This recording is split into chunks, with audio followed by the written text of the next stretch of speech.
বন্ধুরা, আপনারা কেমন আছেন? আশা করি ভালো আছেন। নতুন আরও একটি ভিডিওতে স্বাগতম। আজ আমরা জানব আজব দেশ জাপান সম্পর্কে। মৃত্যু অনিবার্য, তারপরও মানুষ বাঁচতে চায় অনেক দিন। তবে আশা থাকলেই কি বাঁচা যায়? কারণ হচ্ছে জন্ম নিলেই তো মরিতে হবে। তবে দেশে দেশে মানুষের মৃত্যুর বয়সের পার্থক্য দেখা যায়। কোনো কোনো দেশে মানুষের গড় আয়ু ৪০ থেকে ৫০ হয়ে থাকে, আবার কোনো কোনো দেশে ৮০ থেকে ৮৫ বছর দেখা যাচ্ছে। যেমন জাপানের কথাই আমরা ধরি। ২০২৪ এবং ২০২৫ সালে জাপানিদের গড় আয়ু ৮৫.১৫ বছর, অর্থাৎ জাপানিরা নিরোগভাবে দীর্ঘদিন বেঁচে থাকতে পারে। তবে জাপানিদের এই দীর্ঘায়ুর পেছনের কারণটাই বা কী? এ সম্পর্কে আজ আমরা গুরুত্বপূর্ণ তথ্য আপনাদের সম্মুখে শেয়ার করতে চলেছি। তাই প্রথমে ভিডিওতে একটি লাইক দিয়ে আমাদের সাথে যুক্ত থাকুন এবং সম্পূর্ণ আপডেটগুলো কন্টিনিউ পেতে আমাদের চ্যানেলটি আপনারা সাবস্ক্রাইব করে রাখুন।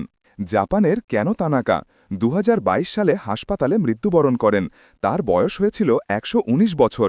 গিনিস ওয়ার্ল্ড রেকর্ড ঘোষণা অনুযায়ী তিনি এখন পর্যন্ত বিশ্বের সবচেয়ে বেশি বছর বাঁচার রেকর্ড গড়েছেন।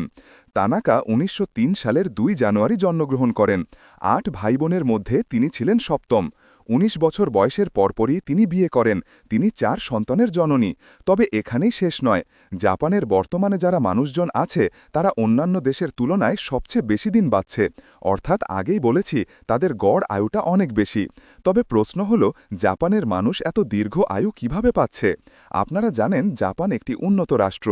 বিশেষ করে টেকনোলজির দিক থেকে জাপান বহু আগে অন্যান্য দেশকে টপকিয়ে শীর্ষে পৌঁছে গিয়েছে। জাপানিরা তাদের খাদ্য তালিকায় সামুদ্রিক খাবার, সয়াবিন, ফার্মেন্ট খাবার, চা ও মাছ রাখেন। তাদের খাদ্য তালিকায় লাল মাংস, চিনি, আলু, দুধ ও দুগ্ধজাত খাবার একেবারেই রাখেন না। এজন্য তাদের খাদ্য তালিকাকে পৃথিবীর সেরা সুষম খাদ্যের তালিকা বলা হয়। সুস্থভাবে বেঁচে থাকতে জাপানিরা ভরসা রাখেন সয়া দিয়ে তৈরি খাবারের ওপরে। এছাড়া জাপানিরা ভালোভাবে চিবিয়ে খাবার খেতে ভালোবাসেন, সেই সঙ্গে ধীরে ধীরে খাবার খান। খাবার খাবার সময় পরিবারের সদস্যদের সাথে গল্পও করেন জাপানিরা। এতে তাদের পারিবারিক একাত্মতা যেমন বাড়ে, সেই সাথে ভালোভাবে চিবিয়েও খেতে পারে তারা। এতে করে হজম শক্তি ভালো থাকে। আমাদের দেশের মানুষেরা সামনে যা পায় তাই খেতে পছন্দ করে, কিন্তু জাপানিরা এ ব্যাপারে খুব সচেতন। তারা পেট ভরে কখনো খাবার খান না। এর বদলে যতটুকু না খেলেই নয়, ঠিক ততটুকুই খাবার খান তারা। এর জন্য তাদের শরীরে অতিরিক্ত ক্যালোরি জমা হয় না, স্বাস্থ্যও ভালো থাকে। অন্যান্য খাবার কম খেলেও চা বেশি পান করেন জাপানিরা। তারা তাদের মাসা চা ভালোবেসে পান করেন। এ চায়ে আছে অ্যান্টিঅক্সিডেন্ট, যা ত্বকসহ নানা রোগের উপকারী। সকালে খাবার হল দিনের সবচেয়ে গুরুত্বপূর্ণ খাবার, এমনটাই বিশ্বাস করেন জাপানিরা। সকালে তারা ফাস্ট ফুড বা ব্রেড জাতীয় খাবার খান না।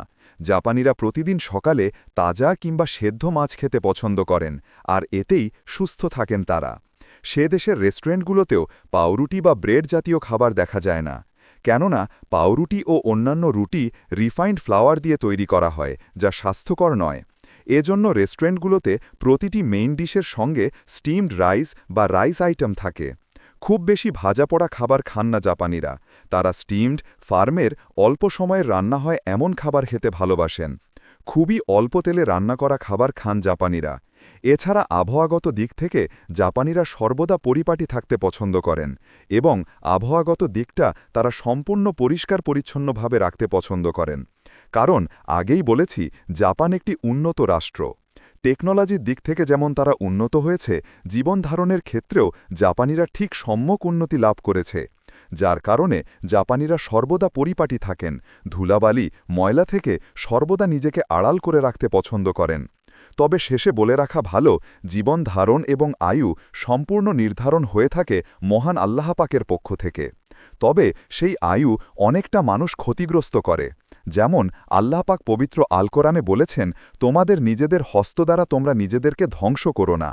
অর্থাৎ এখন বর্তমান সময়ে মানুষ অনেক নেশাপানীয় দ্রব্যের সাথে জড়িয়ে পড়ছেন, যার কারণে ডায়াবেটিস, ক্যান্সার সহ বিভিন্ন রোগে আক্রান্ত হচ্ছেন মানুষ। এবং অতিরিক্ত খাবার অভ্যাসের ফলেও এই রোগগুলো হয়ে থাকে। তাই সর্বদা আপনি যদি নিজেকে সুস্থ রাখতে চান, তাহলে আপনাকে খাবার দাবারের ওপরে অবশ্যই নজর রাখতে হবে এবং কন্ট্রোল রাখতে হবে। তাহলে বলা যেতে পারে আপনি দীর্ঘদিন যাবৎ একটি সুস্থ জীবন পেতে পারেন। ভিডিওটি দেখার জন্য ধন্যবাদ। শিক্ষা, চিকিৎসা, ক্যারিয়ার, দেশের বাইরে লেখাপড়া, আরও অনেক ভিডিও পেতে আমাদের চ্যানেলটি সাবস্ক্রাইব করে আমাদের সাথেই থাকুন।